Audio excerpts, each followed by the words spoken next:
Hello there, my neighbors. I hope every single one of you is having a blessed day. Today I wanted to go over the World of Warcraft questing zone of Mulgore.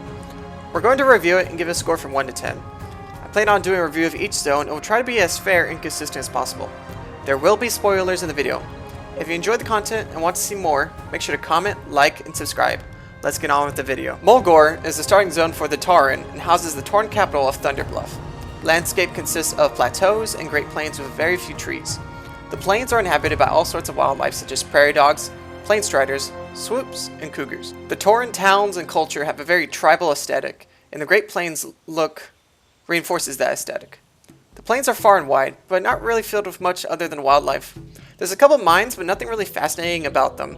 This is a starting zone, so I won't be super critical in that aspect. The questing is pretty decent. You start off facing against a Quillboar incursion, and assist your tribe with ending the threat. This is a great way for new players to get accustomed to the controls, combat, and following quest directions. Once the threat is vanquished, you undergo one of many rites of passage, which turns you into a spirit bird that takes you to your next location. This zone leads hard into the Tauren ways, and I really enjoy it.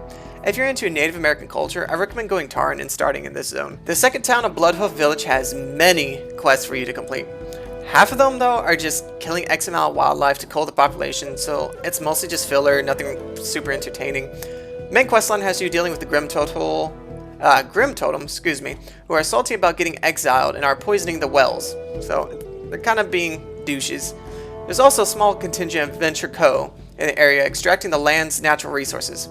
I can totally feel the colonial references here, and it's played well, especially since it's goblins doing the extracting, very in character. The questing is pretty easy, but not super intriguing.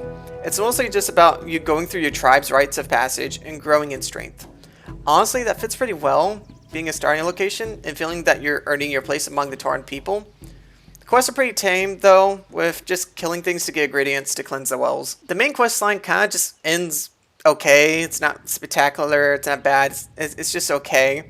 You're confronting the leader of the Grim Totem and Mulgore, or no Grim Totem. This was looking to be a cool fight that you could really test yourself, but after 25% of Orno's health is gone, Bane Bloodhoof steps in and steals the XP, and Ninja loots the gear. Then he basically gives his thanks for you not being a crybaby over it, and shuffles you off to Orgrimmar.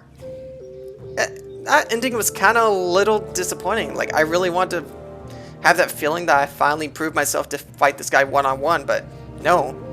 Bane had to carry my hand, which, that could have been done better.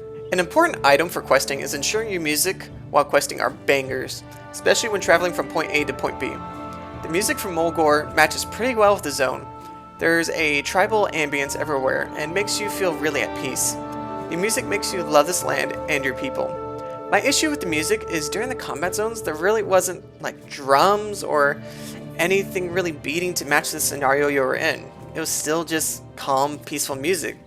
It just felt out of place, and I felt like that was a huge mismatch.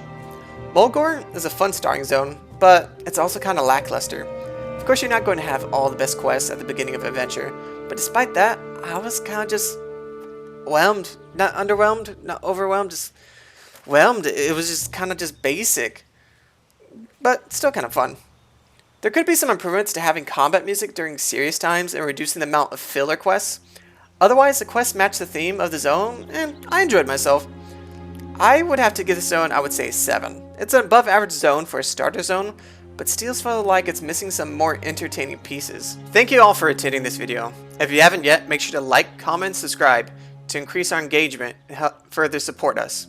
I really appreciate every single one of y'all for attending, and it means the world that you're here. Love each other, and as always, come be my neighbor.